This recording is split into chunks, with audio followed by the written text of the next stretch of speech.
A paz do Senhor, irmãos. É uma grata alegria passar esses dias aqui com os irmãos. Já estou uma semana, vou estar mais uma semana por aqui. E realmente é uma grata satisfação estar com os irmãos, né? Rever amigos, né? Rever esses jovens, rever os irmãos queridos, e para nós é um prazer, né? Até estava brincando com o pastor Eliezer, a primeira vez que eu estava aqui, nessa sequência de dias, né? O prazer de estar num culto e não me preocupar com a pregação, com o slide, com o louvor, com o horário, com... E pela graça de Deus estamos tendo esse tempo gostoso na presença do Senhor, sendo renovado para mais um tempo trabalhando e servindo lá em Cambé, né? Se alguém não sabe, meu nome é Guilherme Laim e estou servindo lá em Cambé, cooperando com o pastor Hélio. O pastor Hélio é pastor no Violim, em Londrina, e também no Novo Bandeirantes, e eu tenho cooperado lá no Novo Bandeirantes, né? Já tenho sido tesoureiro, agora vou ser líder do jovem, vou ser líder do DOB, ajudo na construção, faz uma coisa aqui, resolve lá. Igreja pequena, a gente faz um pouco de tudo, né? E a gente louva a Deus pelo privilégio de servi-lo. E antes de nós propriamente lermos o texto para a meditação dessa noite, eu gostaria de dizer o privilégio todo especial de estar aqui neste momento. Não pelo glamour do púlpito, não pelo glamour de estar, né, num lugar de foco, mas pela realidade de entender que Deus me chamou para isso.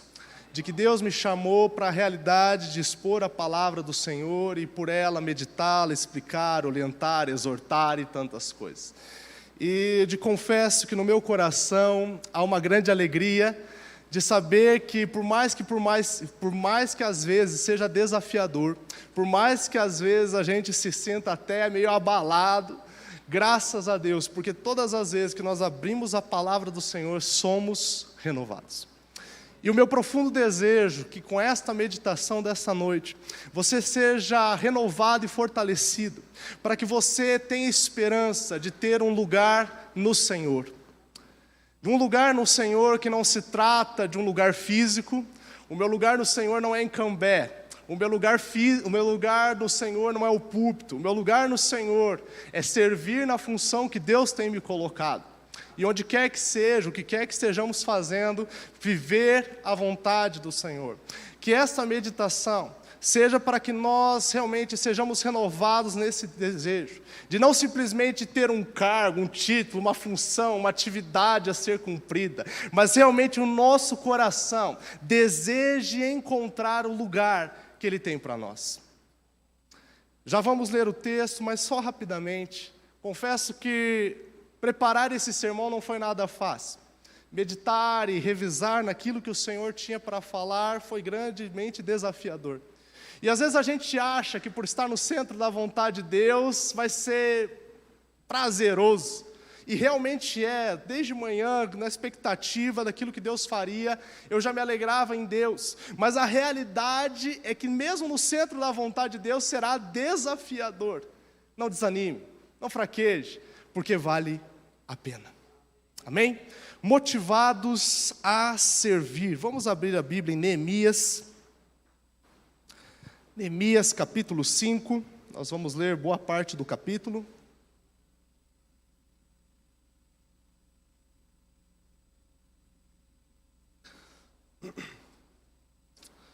Título que eu dei para essa meditação é Motivados para servir. Vamos ficar de pé em reverência à palavra do Senhor. Neemias capítulo 5. Nós vamos ler alguns trechos desse capítulo e vamos começar com o versículo 1.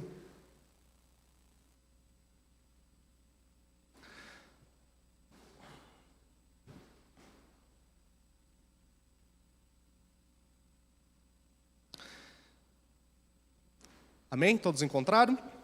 Neemias capítulo 5, a partir do versículo 1, diz o seguinte: Então se levantou o grande clamor do povo e de suas mulheres contra os judeus, seus irmãos, porque havia os que diziam: somos muitos, nós, os nossos filhos e as nossas filhas. Precisamos conseguir trigo para que possamos comer e continuar vivos. Também houve os que diziam: nós tivemos de hipotecar as nossas terras, as nossas vinhas, nossas casas, para conseguirmos trigo em meio a esta fome. Houve ainda os que diziam: pegamos dinheiro emprestado, até para pagar ao rei tributos sobre as nossas terras e as nossas vinhas. Nós somos da mesma carne que os nossos compatriotas, e os nossos filhos são tão bons quanto os dele. No entanto, eis que sujeitamos os nossos filhos e as nossas filhas para serem escravos. Algumas de nossas filhas já estão reduzidas à escravidão. Não podemos fazer nada para evitar isso, pois os nossos campos e as nossas vinhas já são de outros. Fiquei muito irritado ao ouvir estas palavras e o clamor deles. Depois de ter pensado bem a respeito disso, repreendi os nobres e magistrados e lhes disse: vocês são exploradores, cada um para com o seu irmão. E convoquei uma grande assembleia contra eles e disse-lhes: nós, de acordo com as nossas posses, resgatamos os judeus, nossos compatriotas, que foram vendidos aos judeus. E agora vocês estão querendo vender os seus compatriotas para que tenhamos de comprá-lo outra vez? Então eles se calaram e não acharam o que responder. Disse mais: não é bom o que vocês estão fazendo, não é fato que vocês deviam andar no temor do nosso Deus, para evitar a vergonha diante dos nossos inimigos, os nossos inimigos, os gentios? Também eu, os meus companheiros e os meus servos, lhes demos dinheiro emprestado e trigo. Mas, por favor, vamos parar com esta exploração. Peço hoje mesmo que vocês restituam as suas terras, as suas vinhas, os seus olivais, as suas casas, bem como a porcentagem do dinheiro do trigo, do vinho e do azeite que vocês exigiram deles. Versículo 12. Eles responderam: vamos restituir e nada pediremos dele. Faremos o que você está dizendo. E então chamei os sacerdotes e na presença deles fiz com que jurasse que fariam o que prometeram. 14 e 15, por favor. Também, desde os dias em que fui nomeado governador na terra de Judá, desde o 20º ano até o 32º ano do reinado de Artaxerxes, 12 anos, nem eu, nem os meus companheiros comemos o pão que cabia ao governador. Mas os primeiros governadores que estiveram antes de mim oprimiram o povo e tomaram dele o pão e o vinho, além de 40 moedas de prata. Até os seus servos dominavam sobre o povo. Eu, porém, não fiz assim por causa do temor a Deus. E por último, só o 19. Lembra-te de mim para o meu bem, ó meu Deus, e de tudo o que fiz para este povo. Vamos orar? Papai, Senhor Deus, graças eu te dou, porque, Senhor Deus, uma vez mais estamos frente à Tua palavra. E todas as vezes, Senhor Deus, que abrimos a Tua palavra, há expectativa de transformação. A expectativa, Senhor Deus eterno, Pai, de não sairmos daqui como entramos, mas, Senhor Deus eterno, de uma vez mais, o Senhor Deus operar em nossos corações, para que, Senhor Deus eterno, sejamos renovados, fortalecidos, até repreendidos, mas que, Senhor Deus, não saiamos daqui como entramos, para que, Senhor Deus eterno, a Tua vontade seja cumprida perfeitamente em nós e através de nós. Graças te damos pela rica e viva palavra, e uma vez mais vem falar aos nossos corações, em nome de Jesus. Amém. Pode se assentar, irmãos. Motivados para servir. É real que há uma grande diferença entre o ser humano e uma máquina. Uma máquina, você simplesmente diz o que ela deve fazer através de um programa, através de, enfim, alguma forma, algum mecanismo, e ele simplesmente opera. Já o ser humano, ele é bem distinto nessa realidade. E uma das questões que nós podemos colocar da sua distinção, das mais diversas, né? O ser humano precisa dormir, o ser humano precisa comer, tantas coisas, é a necessidade de uma motivação. Não é simplesmente, o ser humano ele não funciona que nem uma máquina, que você fala, pronto, opere dessa forma e pronto, está tudo resolvido. Não. O ser humano, ele foi criado de tal forma que ele precisa de uma motivação para fazer. Até lembro-me de uma vez que eu estava numa aula de matemática, não lembro qual função que estava sendo ensinada lá, segundo grau, terceiro grau, enfim, não sei. Eu olhei para aquilo tudo, eu olhei para o professor, levantei a mão e falei, professor, para que serve isso na minha vida? Ele teve muita paciência naquele momento, né, e deu até algumas explicações, mas a realidade é que para a gente se envolver em algo, a gente espera ter algum motivo para tal. A gente espera realmente ter alguma motivação para isso. E há dois motivos, e aí eu fico com a pergunta se Deus se importa somente de nós fazermos o certo, ou se Deus se preocupa também de nós termos a motivação certa.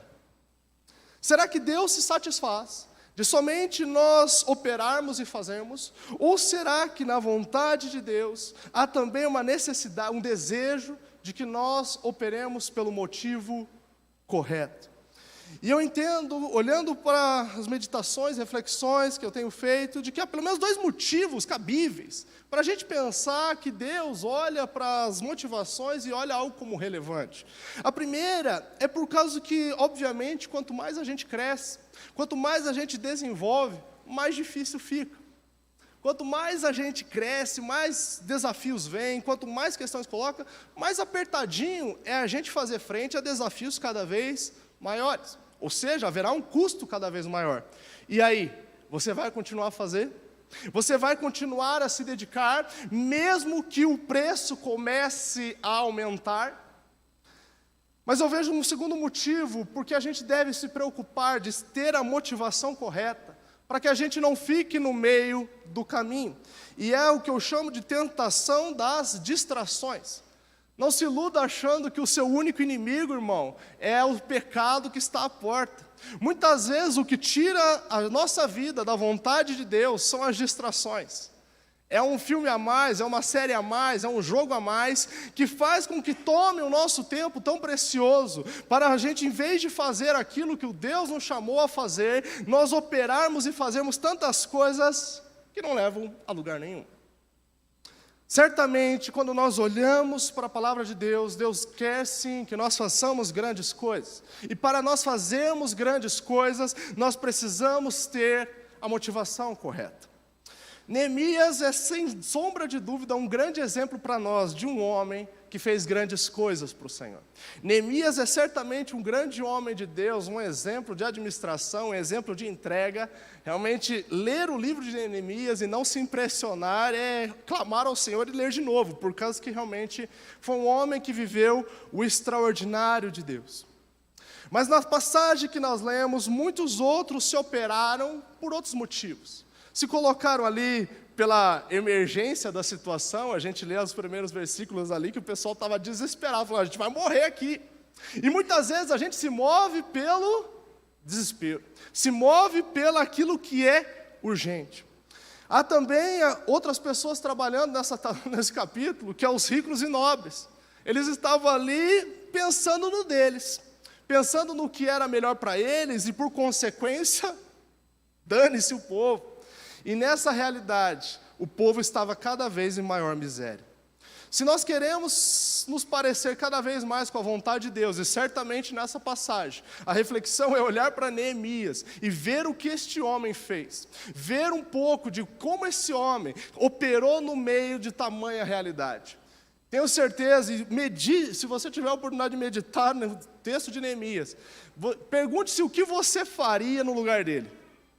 Quantas vezes, com coisas bem menores do que aquilo que Neemias fez, passou e viveu, a gente já tinha abandonado o barco, mas faz hora. Mas quando eu olho para a vida de Neemias, eu vejo um homem que sabia muito bem o que ele estava fazendo. Eu vejo um homem que tinha sim a motivação correta, e através disso ele podia passar pelas situações, ele podia passar pelas realidades e ainda assim vencer todas elas. Por isso, olhando para essa realidade, eu gostaria de olhar para esse texto e extrair algumas verdades, de motivações certas para fazermos com excelência. Se nós queremos viver a excelência do que Deus tem para nós, nós precisamos nos operar, trabalhar com a motivação correta. senão nos primeiros desafios, nas primeiras tristezas, nas primeiras decepções que inevitavelmente virão, a gente vai parar. E a primeira verdade que eu vejo nessa passagem, vejo no versículo 6 e 7, que diz para nós de uma das motivações certas, que é os sentimentos pela obra. E isso me chama muito a atenção. Versículo 6, na minha tradução, diz: fiquei muito irritado. Algumas traduções mais clássicas vão dizer: fiquei muito aborrecido, né? Fiquei muito contrariado por toda essa situação. E a realidade, irmãos, que a gente precisa entender o propósito de Deus nos ter dado emoções. Vamos ser bem sinceros que muitas vezes as emoções nos colocam num lugar que muitas vezes parece totalmente improdutivo. A gente se descontrola, a gente se perde, mas a gente precisa entender, para começo de conversa, que Deus nos deu emoções com um propósito. Deus não nos deu emoções, beleza, vou criar o ser humano ali para ele ficar chorando pelos cantos, para ele ficar bravo lá com o seu vizinho. Houve um motivo para Deus te dar emoções, irmão. E a realidade é que muitas vezes a gente olha até mesmo para algumas emoções e fala: não, isso aqui não serve para nada. E, por exemplo, eu olho para essa passagem e vejo que Neemias trabalhou para o Senhor, começando com uma irritação. É isso que o texto diz, com um aborrecimento. E eu lembro então de Efésios 4:26, que diz para nós irarmos, mas não pecarmos. Por quê? Por causa que Deus nos chama a controlarmos os nossos sentimentos e usarmos eles de maneira certa. A realidade é que muitas vezes a gente olha para as nossas emoções, a gente olha para aquilo que a gente sente e a gente simplesmente fala: não, beleza, vou jogar fora isso aqui, vou ignorar isso. Mas na verdade, a única coisa que Deus quer que nós façamos é alinhar os sentimentos com a vontade dEle, e não jogar fora, irmão. Não é ignorar tudo que se passa dentro de nós. E até para justificar a ira santa é a justa indignação frente à afronta às coisas de Deus. Neemias, nesse capítulo, fez outra grande obra para o Senhor, e tudo começou com uma irritação. Tudo se começou com uma irritação, não porque o nome dele estava sendo prejudicado, não porque ele estava sendo passado para trás, mas porque aqueles homens não se preocupavam com o que era melhor para as pessoas. E isso irritou profundamente Neemias. E eu começo te perguntando o seguinte: quando foi a última vez que você chorou porque alguém não aceitou o evangelho que você pregou? Quando foi a última vez que você viu uma injustiça e isso te irritou de tal forma, você falou: meu Deus do céu, como que essa pessoa não percebe o que ela está fazendo? Quando foi a última vez que você realmente, frente a ver coisas que não estão bem, realmente se comoveu em dor, pensando que aquilo não está bem? E a verdade é, irmãos, que muitas vezes o nosso sentimento está totalmente desalinhado com a vontade de Deus. Mas o que Deus quer que nós façamos, isso certamente, como o pastor Elias já falou, é através da oração e leitura da palavra que nós vamos nos alimentar e nós vamos começar cada vez a sentir o que Deus sente. E aí nós trabalhamos, e aí nós fazemos, não em pesar, mas entendendo que aquilo é obra de Deus para essa terra.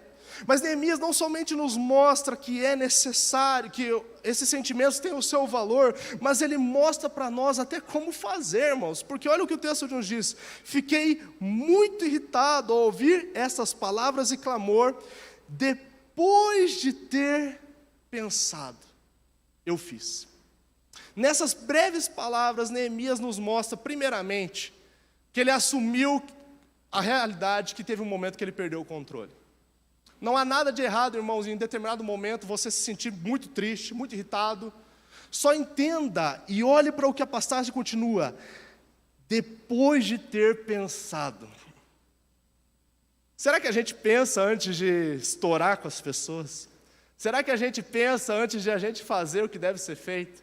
Os sentimentos têm valor, irmãos, mas entenda que você precisa não agir simplesmente no sentimento. Você precisa se acalmar, ponderar, refletir e depois agir. A gente faz tudo ao contrário. A gente tem sentimento, a gente ignora. A gente, em vez de esperar se acalmar, a gente quer agir na hora. E por fim, a gente diz: não tenho o que fazer, eu vou ter que ignorar mesmo. Não, Neemias, olha, isso aqui está errado. Chamou os caras lá para conversar e exortou os caras, iniciando por uma irritação. O O que nós precisamos entender, se queremos viver a vontade de Deus, uma primeira motivação certa que nós precisamos de Deus é clamar para que os nossos sentimentos sejam o sentimento de Deus, irmãos. Nós precisamos chorar pelo aquilo que Deus chora. Nós precisamos nos alegrar com aquilo que Deus alegra. Nós precisamos nos irritar com aquilo que Deus se irrita. Se nós não tivermos cada vez mais um coração semelhante ao de Deus, a nossa atividade sempre vai ser equivocada. Sempre vai. Mas isso é muito difícil, irmãos. É nós buscarmos isso do Senhor, nós clamarmos por intimidade. Senão a gente sempre vai trocar, mais cedo ou mais tarde, os pés pelas mãos. Há sem sombra de dúvida um alerta para nós, que temos emoções por um motivo, até mesmo a ira, mas usemos com sabedoria. Usemos com sabedoria. Deus nos deu emoções, não simplesmente para a sua vida virar uma montanha russa, de dias bons, dias ruins, dias depressivos, dias animados, para dias de explosões e tantas coisas, mas para que assim como Deus é, nós sintamos as coisas que Ele sente, e isso vai nos motivar. Mas há uma segunda realidade neste texto, que é a generosidade. Eu vejo isso no versículo 8, que ele olha e diz o seguinte: disse-lhes, e Neemias disse, nós, de acordo com as nossas posses, resgatamos os judeus, nossos compatriotas que foram vendidos aos gentios. E aí o texto continua. E então há uma segunda motivação que faz Neemias trabalhar.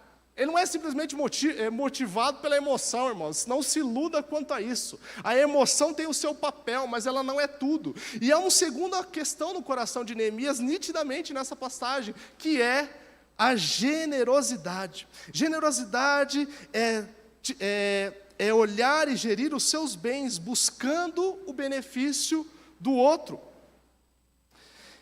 E certamente há um propósito nisso. Certamente, assim como os sentimentos têm um propósito, Deus quer que nós sejamos generosos por um motivo. Se os sentimentos nos faz nos identificarmos com Deus, como poucas coisas farão, se é que alguma coisa fará, se nós tivermos um coração igual ao de Deus, a generosidade fará nós olharmos as necessidades que não são nossas. Sem generosidade, irmãos, nós não viveremos a vontade do Senhor, porque há sempre no coração do ser humano uma luta por pensar em si mesmo, um pensamento de lutar pelas nossas coisas, pelo nosso bem-estar. E se nós não tivermos uma generosidade, a gente nunca vai operar como Neemias fez. Ele não estava ali em Jerusalém, irmão, por causa que era melhor para ele. Ele não estava ali resgatando aquele povo porque era melhor para ele. Era porque era melhor, eram as necessidades daquele povo. Há um propósito de a gente ser generoso, e a gente precisa ter essa motivação. Não se conforme de não ser generoso. E será que existem passos para ser generoso? Certamente o há. E Neemias nos mostra aqui rapidamente. E a primeira questão que me chama a atenção é que, disse-lhes, nós de acordo com as nossas posses. Irmão, generosidade não é coisa para rico. Generosidade não é quando você estiver sobrando. Generosidade é para todos nós. E Neemias diz isso com muita clareza e diz, de acordo com as nossas posses. Não se conforme, irmão, em passar um mês da sua vida sem você ser generoso. Mas por que eu tenho que ser assim? Porque se você não aprender dia após dia a ser generoso, o seu coração vai endurecer. Te garanto isso, irmão. E sabe, a gente é tão estratégico que a gente até, vou esvaziar a carteira para ninguém me pedir dinheiro. Mas se eu der esmola, o que o cara vai fazer com isso? Vai comprar droga? Irmão, então dá 5 centavos. Ele não vai comprar droga com 5 centavos. Mas, irmãos, não deixa o seu coração endurecer. Não deixa você simplesmente dar uma desculpa para não fazer. Seja generoso com o que Deus tem te dado. Mas o texto também nos mostra uma segunda realidade, que é, de acordo com as nossas posses, resgatamos os judeus, nossos compatriotas. E nisso eu vejo uma questão de prioridade. Irmão, me desculpa a franqueza, e se você quiser fazer filantropia, ajudar a ação aos animais, ao Greenpeace, à natureza, pode fazer, é bênção na tua vida. Mas se preocupe primeiro com o teu irmão. Preocupe-se primeiro com o teu irmão. Irmão, não está certo Não está certo a gente se preocupar tantas vezes com um animal e não se preocupar com uma alma sendo salva. Se preocupe com o animal, não tem problema quanto a isso. Ele realmente precisa ser cuidado. Não estou falando para você chutar o animal. Mas eu estou falando que muitas vezes a gente perde a questão de prioridade. A gente se preocupa mais com um animal, com uma árvore, com um chiclete na rua, do que muitas vezes um mendigo que está na rua. E te digo até mais. Às vezes a gente se preocupa mais de ajudar uma pessoa que a gente não conhece, que um irmão na fé. Que a gente conhece, e que a gente sabe os problemas, e que a gente já está irritado com ele, e fala, não vou ajudar mais você. Há uma prioridade na generosidade. Não é uma generosidade de qualquer forma, ela tem uma direção. E certamente isso nos mostra alguns alertas. E eu termino no versículo 8 e olha o que ele diz: e agora vocês estão querendo vender os seus compatriotas para que tenhamos de comprá-los outra vez. Fica um alerta para nós, irmãos. Se nós não aprendermos a sermos generosos, sabe o que vai acontecer? Você vai atrapalhar, irmão. Você vai atrapalhar. Aqueles homens não eram a pior pessoa que existia no universo. Aquelas pessoas não eram bandidos, traficantes, sei lá o que você pode imaginar que é a pior pessoa do universo. Mas a realidade é que quando eles foram repreendidos, eles confessaram o erro. Eles não eram simplesmente um ímpio promíscuo, não. Eles tinham uma noção de ética, tanto é que eles são corrigidos, eles falam, poxa, a gente está errado. Mas sabe o que estava acontecendo? É que eles deixaram o coração deles endurecer. Certamente eles diziam para si mesmos, eu só estou fazendo negócios. Eu não estou fazendo nada de errado, eu só estou fazendo os meus negócios. Eu só estou trabalhando. Irmãos, se nós não aprendermos a sermos generosos, o nosso coração será egoísta.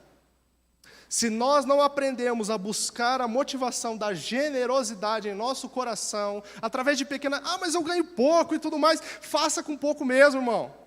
De oferta da igreja, e até o pastor Léo já ouvi ele falar algumas vezes a questão, né? Não vai fazer generosidade com o que é do Senhor, pelo amor de Deus, né? Mas com a parte que é sua, 90% você faz generosidade.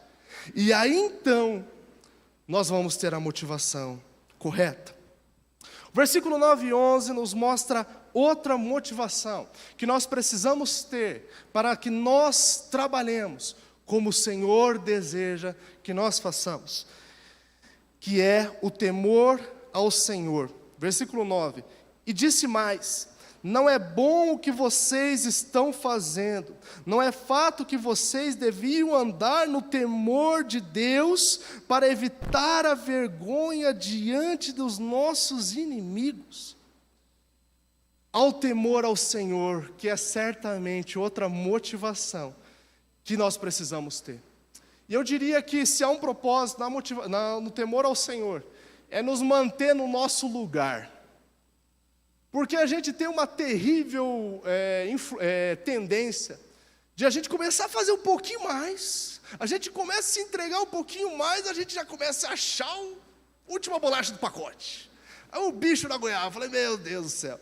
E o temor ao Senhor nos faz colocar os nossos pés no chão e saber que a gente pode trabalhar, operar, como o pastor Elias gosta de falar da parábola do servo que fez tudo o que tinha para fazer. E ainda somos servos inúteis. O temor ao Senhor nos faz mantermos no lugar certo. E se eu fosse dar uma definição de temor ao Senhor, eu diria que a melhor ilustração para o temor ao Senhor é entender que a gente vai prestar contas. Você se lembra disso? Você já teve a experiência de ter nas suas mãos o bem de alguém que era muito caro? Ele não te deu, ele te emprestou, ele te deixou um tempo na sua casa, e você tinha a sensação que se aquilo ali quebrasse, você tinha que perder o amigo, porque pagar aquilo ali você não ia conseguir nunca. Se nós entendermos que o ar que nós respiramos foi Deus que nos deu, se nós entendermos que os bens que nós temos, que nós conquistamos na nossa vida, foi Deus que nos deu. Se nós entendermos que tudo que nós temos nas nossas mãos, foi Deus que nos deu, certamente a gente vai trabalhar diferente. Busquemos o temor ao Senhor, que certamente vai nos manter no lugar certo. Mas aí então, é muito interessante, porque muitas vezes quando a gente fala de temor, as pessoas pensam que é medo. Fala-se de temor e parece que automaticamente estamos falando de medo. E com o Senhor não há medo. Lembro-me da parábola das 10 minas, no qual então o último servo, o servo mau e infiel, ele olha para a situação e fala: Deus, eu fiz isso, eu deixei de fazer isso, porque eu sei como o Senhor é. E Deus olha para o Senhor da parábola, que é a ilustração de Deus, olha para aquele homem e diz: pelas tuas palavras eu vou te julgar. Deus não é um cobrador de impostos, irmão. Deus não é alguém que vai ficar te cobrando as coisas para você fazer. Mas a realidade é que a gente pode olhar o Senhor dessa forma. Mas Deus não é assim. E tanto não é assim, que o versículo 9 nos mostra o propósito de Deus ter nos dado o temor ao Senhor como uma motivação. O versículo 9 termina: para evitar, tudo isso aqui foi falado, para evitar a vergonha diante dos nossos inimigos. O temor ao Senhor, que era o que Neemias estava falando: olha, vocês têm que fazer no temor do Senhor, para que os inimigos não venham zombar de nós e por consequência do nosso Deus. Se nós tivermos temor ao Senhor, o nome do Senhor será glorificado. Ou você acha que o que acontece quando o ímpio lá de fora fica sabendo que os irmãos brigaram? Que um irmão da igreja passa outro para trás. Que um irmão não pensa no outro e prejudica até o outro. Como que você acha que fica o nome de Deus frente a situações que escandalizam? Nós precisamos ter o temor ao Senhor, e há um propósito nisso, que não é para gerar medo, irmãos, mas é para que nós sejamos instrumento, para que a glória do Senhor seja manifesta. Por temor ao Senhor, viva a cada dia. E o texto vai nos mostrar duas questões que é muito importante, e às vezes a gente junta e acha que é a mesma coisa, para viver o temor ao Senhor. E diz o texto: não é bom o que você faz. E a gente precisa certamente, para viver a vontade de Deus, deixar de lado tudo que é mal. Irmãos, a gente não pode se conformar de saber de algo que é pecado, de saber de algo que não é certo, de saber de algo, mas eu tenho uma boa justificativa, e continuar fazendo. A gente precisa lutar dia após dia, para não viver nada daquilo que não agrada ao Senhor. Isso é agir em temor. Isso Neemias falava para eles: vocês não podem fazer isso, meus irmãos. Vocês não podem fazer isso por temor ao Senhor. Mas ele continua dizendo: não é fato que vocês deveriam andar. Neemias não se preocupa somente de dizer o que eles deveriam não fazer. E às vezes a gente está muito preocupado de dizer: mas eu não fiz nada de errado. Mas eu não matei ninguém. Eu até me lembro de um ente querido que vivia falando: todo mundo aqui é bom, né? Não mata, não rouba, não bebe, não fuma. E às vezes a gente acha que bondade é deixar de fazer o mal. Mas a verdade, e a palavra de Deus vai nos dar isso com clareza, é que se a gente tem um bem que podemos fazer e não fazemos, é mal. É mal. E nós precisamos do temor do Senhor, para não nos esquecermos disso. Para a gente, assim como a ilustração da parábola das 10 minas, ou de outras parábolas que Jesus alertava o povo de que eu vou voltar, a gente não acha que a gente pode viver de qualquer maneira. A gente não acha que a gente simplesmente pode jogar com a barriga e achar que está tudo bem. Não está, irmãos. Há um Deus no céu que nós prestaremos contas, e isso que vai nos motivar a trabalhar se chama temor ao Senhor. Temor para que o nome do Senhor não seja envergonhado. E há um erro aqui também, porque o versículo 11 termina dizendo: peço que hoje mesmo vocês lhes restituam as suas terras, e tudo mais que o texto vai dizer. Percebeu que há algo errado na tua vida, irmão? Percebeu que há algo que precisa ser mudado? Há um alerta aqui para nós: imediatamente faça. Sabe qual que é o nosso problema? A gente, não, está errado, verdade, meu Deus do céu, amanhã eu faço. Não, agora não dá. Irmão, se você percebeu algo na sua vida que não vai bem, se há algum bem que você poderia fazer e não tem feito, não é para amanhã, não é para daqui a pouco, irmão, é imediatamente. Essa é a posição do arrependimento, essa é a posição que realmente deve nos motivar. Não deixa para amanhã, se posiciona no Senhor e viva tudo aquilo que Ele tem para ti, no temor do Senhor. E já caminhando para o final dessa meditação, há uma quarta motivação que eu olho para esse texto e vejo, que é a humildade. A gente já falou de ter os sentimentos que Deus sente, ter a motivação da generosidade. A gente já falou da motivação do temor ao Senhor e, por fim, a humildade. E o versículo 14 e 15 nos ilustra algumas verdades aqui, mas eu acho que é sempre importante, quando a gente vai falar de humildade, a gente começar dizendo o que a humildade não é. Porque às vezes a gente fala de humildade, até na nossa fala, né? Aquele irmãozinho é muito pobrezinho, ele é muito humilde, né? A gente às vezes comete essa fala, e quando a Bíblia vai falar de humildade que nós precisamos ter, certamente ela não está falando propriamente de pobreza, não é essa a questão. Mas também é um erro que a gente comete e às vezes a gente nem percebe, que a gente acha que humildade é a pessoa que não fica se elogiando, se vangloriando. Bom, realmente, tive até a triste experiência, alguns dias atrás, de estar numa viagem com uma pessoa durante umas 2 horas. Durante as 2 horas, tudo que eu ouvi daquela pessoa, eu nem abri a boca, porque não tinha nem como abrir a boca, né? A pessoa engatilhava um assunto atrás do outro, ela só se elogiava. Eu fiquei olhando para aquilo e falei, tem alguma coisa errada nessa conversa. Mas a realidade é que toda a definição de humildade, você acharia que humildade, a sua definição de humildade está certa, desculpa, se ela não se encaixasse em Jesus? Porque tem um problema nessa definição de que humildade é a pessoa que não se elogia, é a pessoa que não se vangloria, sabe por quê? Porque se você ler os evangelhos, você vai ver inúmeras vezes Jesus falando boas e grandiosas coisas sobre si mesmo, ao ponto até de ele falar uma coisa que para nós é um escândalo. Você já teve a sensação de falar para alguém, se você disser que é humilde, você vai deixar de ser humilde? Só tem um problema, irmãos. Jesus disse, vinde a mim, vós que estáis cansados, porque eu sou manso e humilde. Jesus era humilde? Então há algo errado na nossa definição. E a realidade é que humildade não é pensar pouco de si mesmo. Humildade é não pensar em si mesmo. A realidade na humildade, irmão, não é o quanto você se deixar de elogiar. A grande questão da humildade é você fazer tudo o que você faz, não pensando em você, mas pensando no Senhor. Olha só Neemias, ele escreve tudo isso aqui, irmão. Ele escreve tudo isso aqui que ele está fazendo. Ele não tem vergonha de se expor, de colocar as coisas que estava fazendo, deixando de falar, e ele chega ao ponto, ao cabimento, de no versículo 19 dizer o seguinte, Deus, eu estou registrando tudo aqui, para lembra-te de mim para o meu bem. Sabe por quê?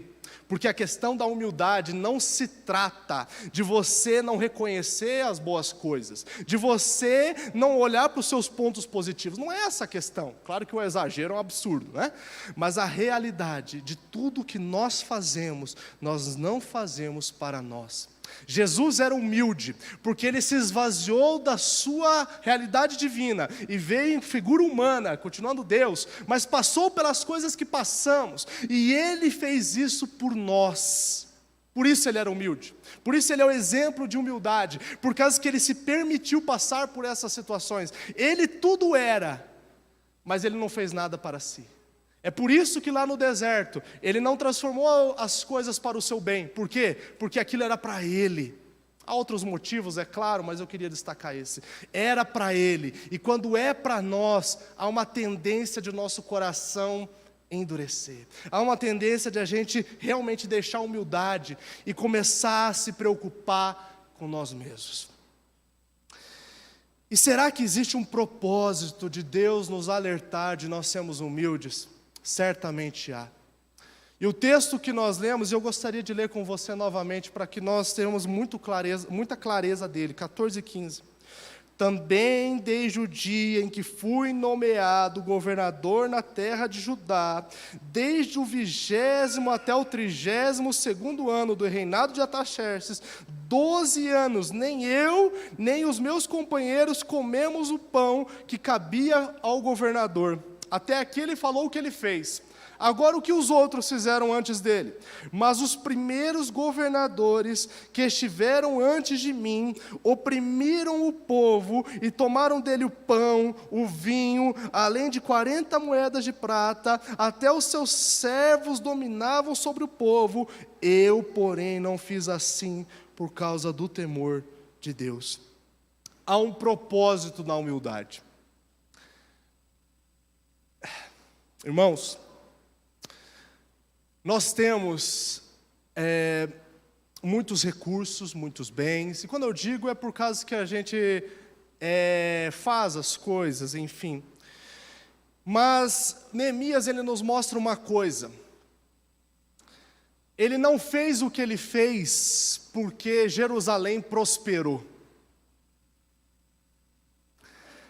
Neemias, o sucesso de Neemias, não é? Ele fez um crescimento econômico e isso gerou riqueza e dessa forma houve sobra de recursos e ele pôde investir nas muralhas, não. Sabe o que ele fez? Ele abriu mão do que lhe era de direito. Sabe qual que é o propósito da humildade? É liberar as nossas mãos. Por causa que a verdade é que a gente toma muito tempo para as nossas coisas. A gente toma muito recurso para o nosso bem-estar. Estou falando que é errado de maneira nenhuma, é seu direito, é meu direito, não tem problema nenhum com isso. Eu só estou falando que a humildade é a gente abrir mão daquilo que nos é por direito para servir aos outros.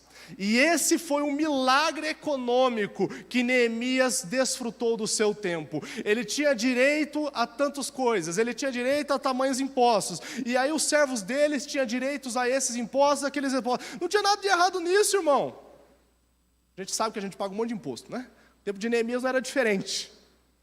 Mas ele percebeu que ele podia fazer algo mais. Ele percebeu que se aquela situação continuasse daquele jeito, não ia para lugar nenhum. E a realidade é que nós podemos fazer muito mais se nós pararmos de nos preocupar tanto com o nosso bem-estar. Se a gente parar de se preocupar tanto, de a gente ter uma vida melhor. A humildade vai fazer com que nós abramos mão para servir. Vai liberar a nossa mão. Sabe por quê? Porque muitas vezes a gente olha para o serviço ao Senhor como algo que a gente complementa as nossas atividades. E aí a gente já está saturado, a gente já tem que fazer isso, tem que fazer aquilo, tem que fazer aquele outro. E se a gente começar a olhar o serviço ao Senhor, não como uma atividade a mais, mas abrir mão de uma atividade para servir ao Senhor. Você acha que durante os 3 anos e meio, que provavelmente foi o tempo do ministério de Jesus, aproximadamente foi isso, ele foi produtivo? Amém ou não amém? Fez muita coisa aquele homem, né? Jesus, desculpa a irreverência, mas só para brincar. Mas a realidade, até João falando sobre isso, ele vai dizer de que se fosse escrito tudo que Jesus fez, não ia caber em livro, era muita coisa, sabe por quê? Porque ele não se preocupava com mais nada. Será que a gente não está se preocupando demais com outras coisas? E desta forma a gente já não tem mais tempo. E desta forma a gente não tem mais o que fazer. Eu fico só imaginando, só para a gente pensar em dinheiro, né? Também a minhas custas, versículo 18, eram preparadas aves e 10 em 10 dias muito vinho. Versículo 17, né? 150 homens dos judeus e dos magistrados estavam na minha casa. Tinha gente ou não tinha? Ele abriu mão de tudo isso para servir aquele povo. E quando ele fez mais, isso levou as pessoas a se animar a fazer. Falar, bom, esse dinheiro é meu, esse recurso é meu, mas não dá para ver o cara se entregando daquele jeito e eu não fazer nada. E então em 52 dias eles fizeram o sobrenatural. Eles construíram, fecharam aquelas muralhas em 52 dias. Eles fizeram o sobrenatural, porque alguém deu passos em humildade e entregou aquilo que estava além do dever, mas foi para o direito e esteve disposto. Se você foi tocado por essa mensagem, não deixe de curtir esse vídeo. Inscreva-se no nosso canal no YouTube e assim você pode ter acesso a mais mensagens como essa para edificar a sua vida. E se você deseja fazer parte da nossa igreja e ter mais acesso às nossas informações e novidades, é só você baixar o nosso aplicativo no seu celular. Baixe gratuitamente. É só você abrir a loja virtual no seu celular e digitar IBI Cascavel. Ali você baixa o nosso aplicativo e tem mais acesso às nossas novidades e faz parte dessa família também. Deus te abençoe e um grande abraço.